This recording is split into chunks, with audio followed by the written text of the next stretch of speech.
자, 한번 따라서 하시기 바랍니다. 온유가 더 큰 힘입니다. 오늘 말씀의 제목입니다. 오늘 성경 말씀에 보면 이스라엘 백성들을 출애굽시킨 지도자 모세가 광야 생활을 하는 동안 아내 십보라가 죽었습니다. 그리고 나서 재혼을 했는데 재혼을 한 사람의 이름은 나오지 않고 구스 여인이다 그렇게 나오는데, 이 구스 여인과 재혼을 했습니다. 구스는 저 아프리카 에티오피아에 있는 한 지방입니다. 그러니까 흑인이겠죠. 또 이스라엘 백성들의 입장에서 생각하면은 이방 민족하고 결혼했다고 하는 건 좀 거슬리는 그런 일입니다. 사실 하나님께서 이방 백성들과 통혼을 하지 말라고 하는 것은 절대적으로 이방 족속과 결혼하지 말라고 하는 말씀은 아닙니다. 이방 백성들이 들어와서 자기들이 섬기는 우상을 하나님의 백성들에게까지 섬기도록 만드는 것을 하나님께서 막기 위해서 그렇게 하신 거거든요. 그러니까 제가 몇 주 전에도 그런 설교를 하면서도 말씀드렸지만, 모압 여인 룻이 예수님의 족보에 오르지 않습니까?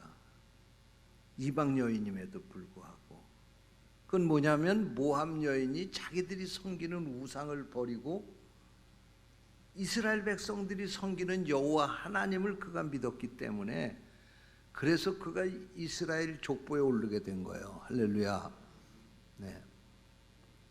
하나님이 그것 때문에 이방 족속들과 혼인하지 말라고 그런 거지 절대로 하지 말라고 하는 것은 아니었습니다. 어쨌든 모세가 이방 여인 구스 여인과 결혼을 다시 했다고 하는 것은 이스라엘 백성들의 정서로는 좀 맞지 않는 일입니다.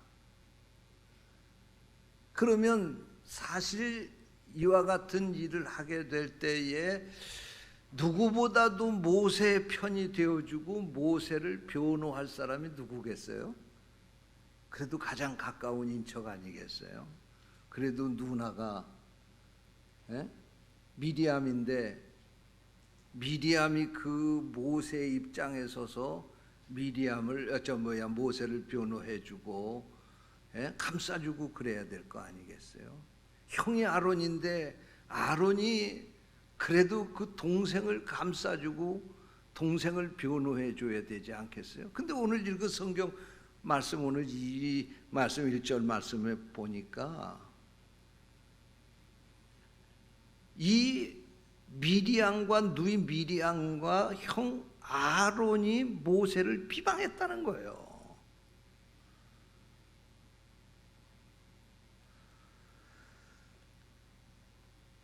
그런데 그 비방한 이유가 2절에 또 나와요. 2절에 보면 사실 모세가 이방 여인하고 결혼을 했기 때문에 비방한 게 아니에요.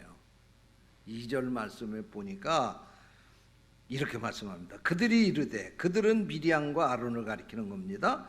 여호와께서 모세와만 말씀하셨느냐 우리와도 말씀하지 아니하셨느냐 하매 여호와께서 이 말을 들으셨더라. 이 말씀이 무슨 말씀입니까? 여호와께서 모세에게만 말씀하신 것이 아니고 우리하고도 말씀을 하시는데 왜 모세 자기가 잘난 체하고 혼자서 대장 노릇하냐, 그런 얘기입니다. 근데 사실 성경을 보게 되면요, 언제 하나님께서 모세 외에 다른 사람과 말씀을 하신 적이 있나요? 한 번도 없습니다. 그러니까 지금 이 미리암이 모세를 비난하려고 거짓말까지 하는 것입니다. 그래서 여기 성경에 하나님이 그 거짓말하는 것을 들으셨다 그런 말씀이에요. 거짓말하는 것을 들으셨다. 자, 사실 이것은요, 당시에 이스라엘 백성들을 출애굽시켜서 가나안 땅까지 끌고 가는 최고 이스라엘 백성의 지도자는 모세였습니다. 그리고 그 모세를 보좌하는 이스라엘의 영적 지도자가 바로 이 미리암과 아론이었어요. 그런데 지금 이들이 이 미리암과 아론이 모세의 권위에 도전을 하는 거예요.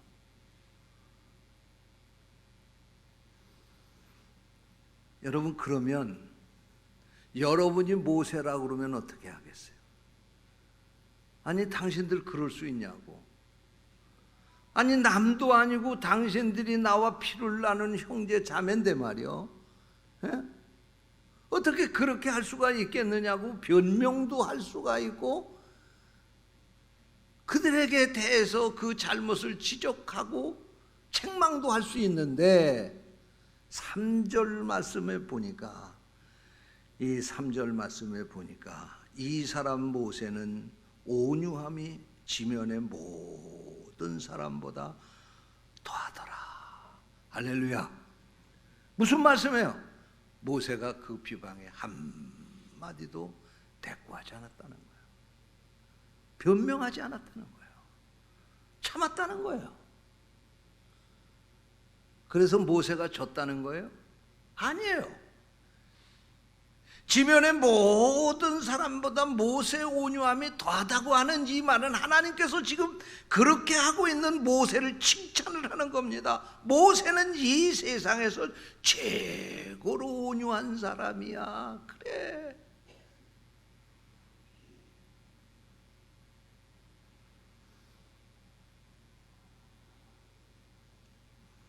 사실 모세는 그런 사람이 아니었습니다. 우리가 성경을 보게 되면 모세는 말보다 주먹이 앞서는 사람이었습니다. 모세가 애굽에서 왕궁에서 살지 않았습니까? 그랬을 때 자기 동족들이 노역하는 현장에 나갔습니다. 그랬더니 애굽 사람이 자기의 동족을 학대를 하는 거예요. 그거 보고 참을 수가 없어서 이 모세가 달려들어서 그 학대하는 애굽 사람을 때려 죽여서 땅속에다 묻었어요. 이런 사람이에요.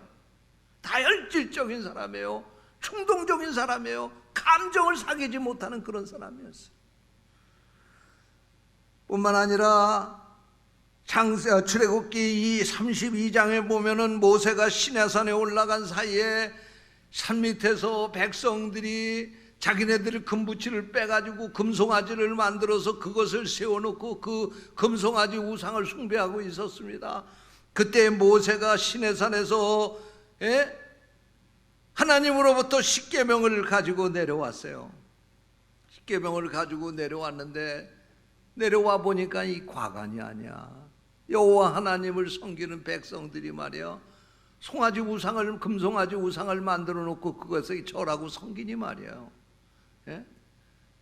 출애굽을 시켜서 여기까지 인도한 분도 하나님인데 그 송아지에게 빌면서 우리를 인도하라고 그러니 모세가 참을 수 없는 거예요.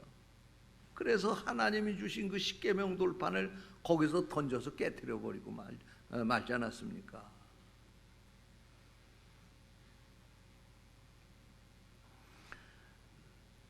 모세는 이런 사람이었음에도 불구하고 오늘 이 말씀에 보니까 오늘 본문 3절에서 모세는 지면의 모든 사람보다 온유함이 더했다. 이 말씀은 옛날의 모세가 아니라는 거예요. 지금 모세는 다른 모세라는 거예요. 변화된 모세라는 거예요. 지난날 혈기를 가지고 말보다도 주먹이 앞서고 자기 성질대로 하고 자기 하고 싶은 대로 했던 그 모세가 아니라는 거예요. 어떻게 이렇게 됐습니까? 성경을 보게 되면 하나님께서 모세를 미디안 광야로 보내가지고 그곳에서 40년 동안 훈련을 시키신 거예요. 모세를 보게 되면요, 능력은 있고 모든 것이 자질이 있는데 모세에게 하나 부족한 것이 있어요. 그게 뭐냐면 성질이 못된 거예요. 안 되겠다.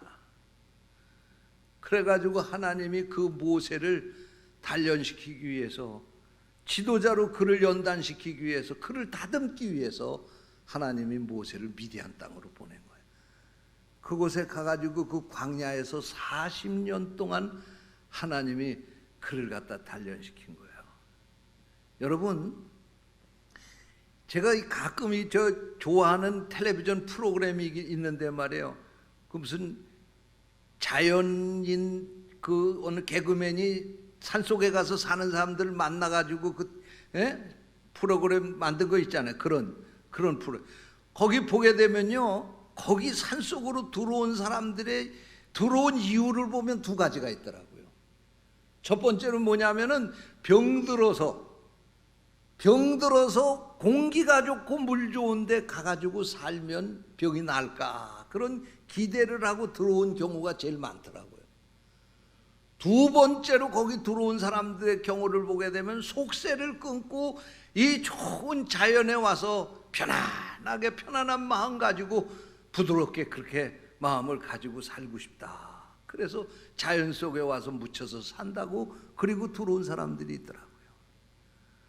모세가 왕궁에서 살고 도시에서 살 때에는 그가 그렇게 강팍하고 성질이 대단하고 그가 그 감정을 억제할 수 없었지만, 하나님이 그 미디안 광야로 몰아서 그곳에서 40년 동안 그를 단련하게 될 때 그는 그 자연 속에 묻혀서 그를 다듬기 시작한 거예요. 다듬기 시작한 거예요.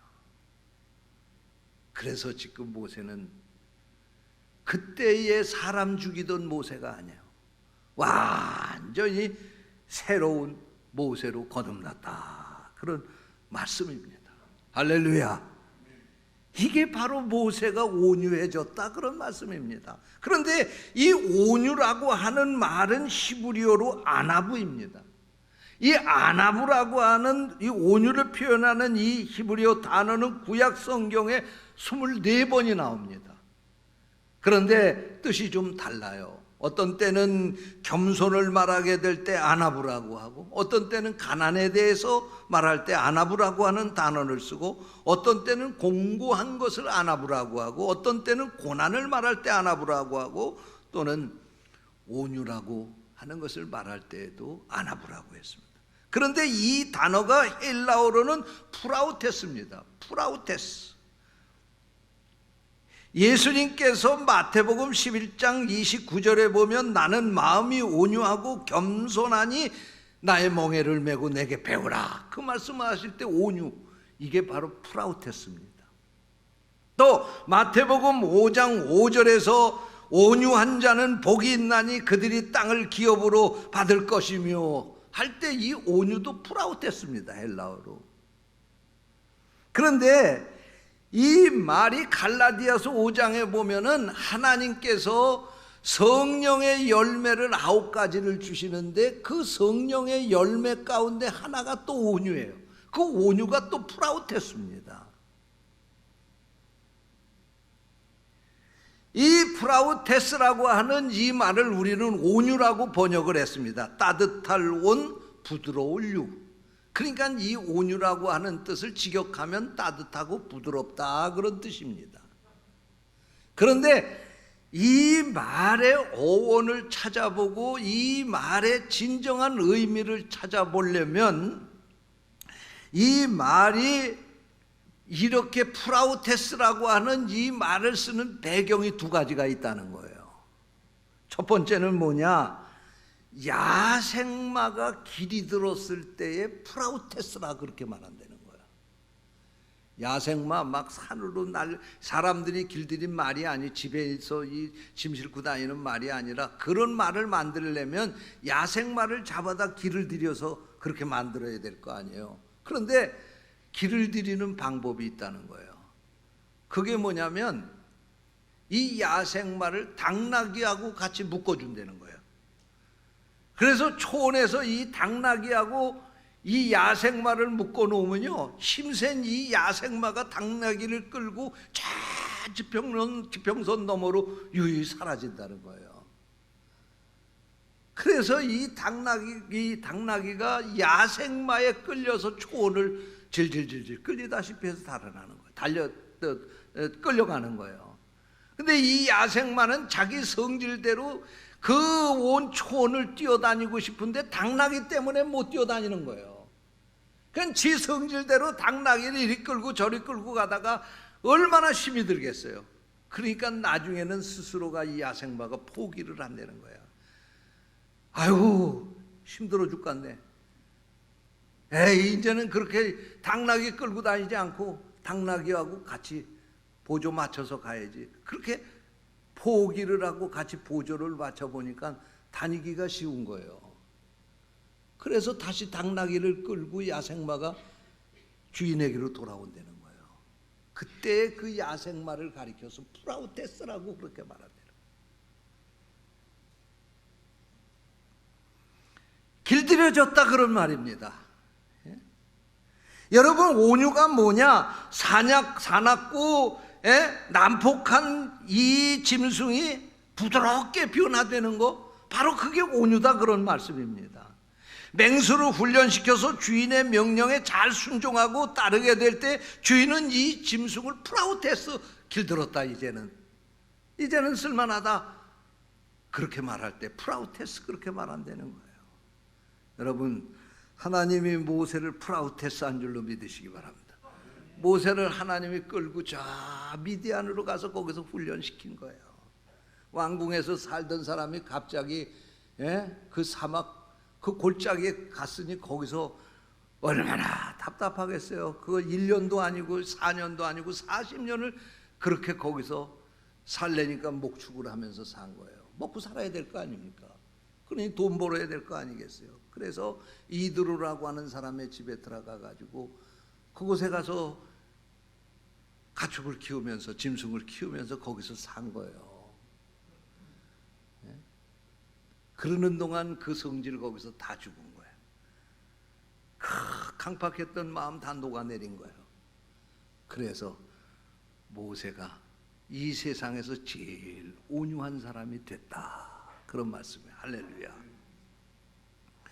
둘째로 이 프라우테스라고 하는 이 말은요, 열을 내렸다 그런 뜻이라고 합니다. 열을 내렸다. 여러분, 사람에게 몸에 열이 났을 때 그 열을 내리면 그 상태를 갖다가 정상으로 돌아왔을 때 프라우테스라고 한다고 합니다. 여러분, 사람의 성인에겐 적정 온도가 있죠. 평균 섭씨 36도 내지 37도가 돼야지 건강한 거예요. 열이 너무 내려가도 안 되고 열이 너무 올라가도 그 병 나는 거예요. 바로 이렇게 정상 체온이 잡혔다 그럴 때 프라우테스다 그렇게 말한다는 겁니다. 균형을 잡았다 그런 뜻입니다. 철학적으로 말하면은 이 프라우테스는 중용입니다. 중용이라고 하는 말은 이것도 아니고 저것도 아니라고 하는 것을 의미하는 것이 아닙니다. 합당하고 그리고 적절하고 경우에 맞는 것을 가리켜서 중용이라 그렇게 말하는 거예요. 그러니까 다시 말하면 균형 잡힌 행동과 조화 있는 삶을 사는 사람을 향해서 저 사람은 중용했다 그렇게 말한다는 거예요. 프라우테스 그렇게 말한다는 거예요.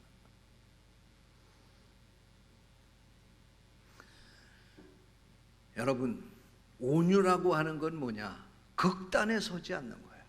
저 위에 쓴 것도 아니고 밑에 있는 것도 아니고 균형이 잡힌 중간에 서 있다는 거예요. 여러분, 오늘 우리가 사는 세상을 보게 되면 너무나 극단적으로 나가는 거예요. 정치도 보면은 완전히 이게 여하고 야하고 무슨 합의할 만한 가능성이 제가 보면 1%도 없어. 지금 우리 정치는. 노조도 마찬가지야. 노조도 지금 민주노총이 하는 거 보면은 기업하고 기업인하고 경영자하고는 절대로 1%도 합의하기가 어려운 거예요. 노동 조건이 아무리 좋아도 말이에요, 그들은 계속해서 더 좋게 해달라고 주장을 하는 거예요. 기업이 살아야지 대우도 받는데 기업은 살고 죽는 거 아무 관심도 없는 거예요. 우리 아이 회사에서 노조 간부들이 와가지고 사장 사무실 다 때려부셨다고 그러더라고요. 자기네들 합의한 대로 안 해준다. 그래서 경찰에 고발을 한 거예요. 그 와서 싹 고쳐줬다는 거예요. 그 자기 돈 내고 고쳤냐 그랬더니 아니라는 거예요. 조합원들이 회비낸 것 같다고 고쳐줬다는 거예요. 그냥 간부들은 가서 막 때려부셔도 걱정할 거 없는 거예요. 자기 돈 안 되니까. 이러니까 더 극단적으로 치닫게 되는 거예요. 여러분, 우리가 사는 세상을 보면은 극단과 극단이 마주친 세상이에요. 이런 세상에서 우리가 살아가게 될 때 우리 성도가 프라우티스, 균형을 맞추면서 살도록 세상을 그렇게 만들어야 될 사명이 있는 겁니다. 믿으시기 바랍니다. 예?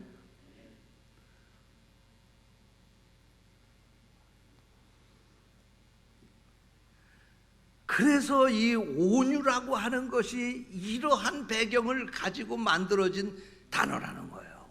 그렇기 때문에 모세가 이렇게 온유하다고 하는 이 말은, 모세는 하나님이 쓰시기에 합당한 사람이 되었다, 그런 뜻이고, 이스라엘 민족의 지도자로 더 이상 누구하고 비교할 수 없을 만큼 탁월한 지도자였다, 그런 말씀입니다. 이런 자질을 가지고 있기 때문에 여러분, 오늘 우리 성도들이 세상에서 온유한 사람이 되어야 할 줄로 믿습니다.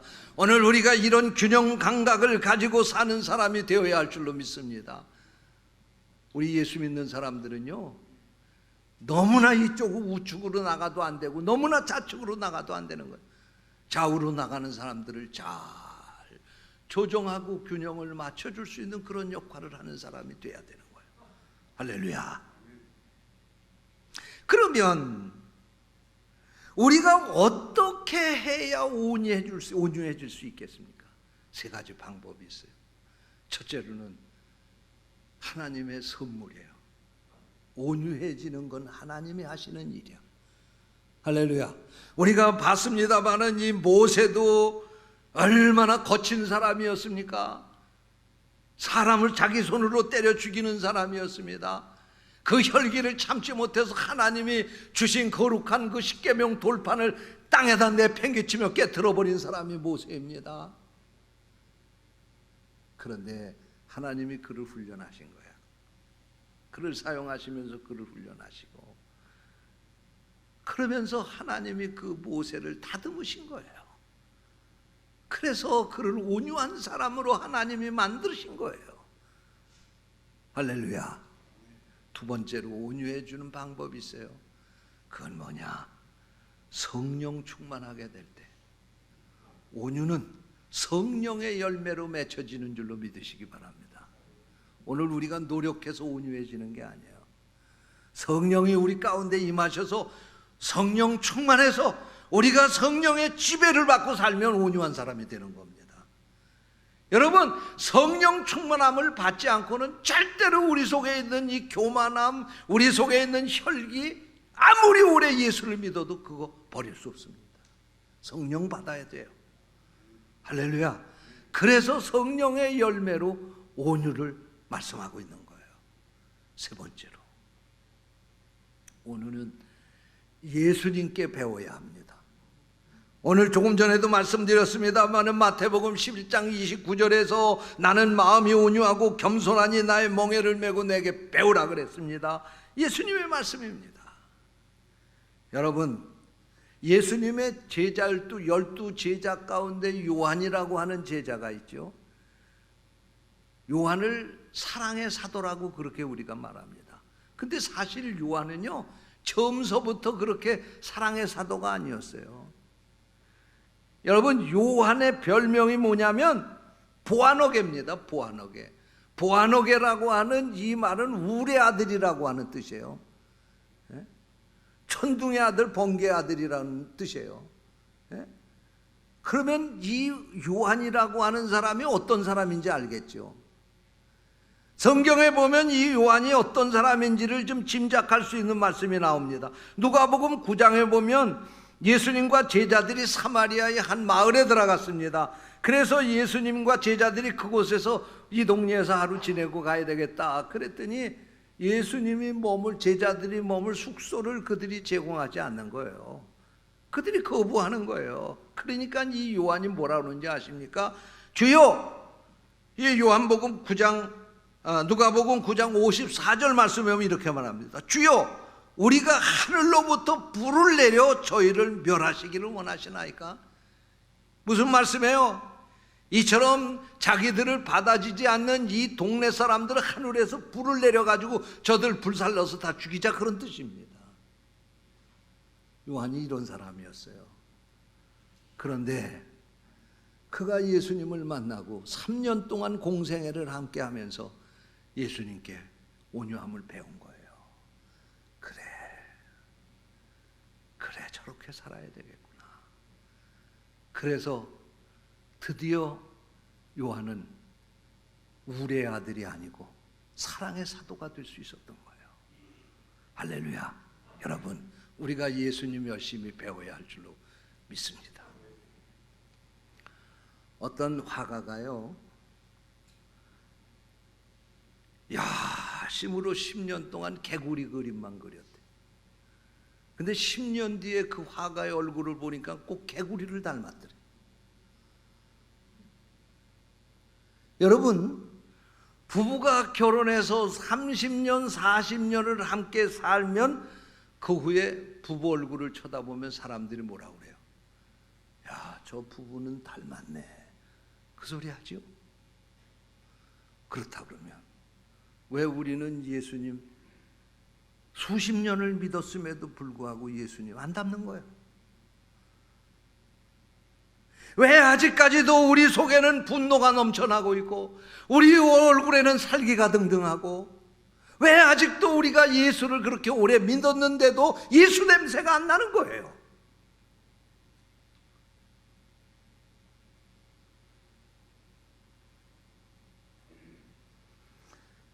사랑하는 성도 여러분, 우리 마음에서 미움과 복수심과 원망이 사라지고 우리의 얼굴에서 도끼가 빠져나가고 우리 언어 생활이 부드러워지고 우리의 성품이 예수님을 닮아서 우리 부평제일교회 성도들 보면서 그래, 예수님이 아마 저럴 거야 라고 이렇게 돼야 되지 않겠습니까?